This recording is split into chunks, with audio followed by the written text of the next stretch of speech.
Hi guys, in this class I will share some outlines for this unit. Your name is decision making structure in which we learn different topics. Just I share with you in this lecture.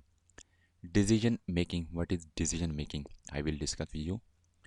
And if statement and related to if statement problem and its solution I will discuss with you.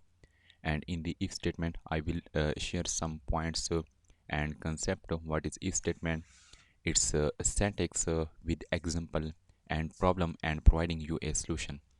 In the next what is if else statement I will share some points what is the syntax of if else statement with example. So I will also provide a problem related to if else statement and its solution. So in the next if else if statement, and I will also provide a problem related to if else if statement with its solution. So meet it at the class in which I will discuss you about decision making.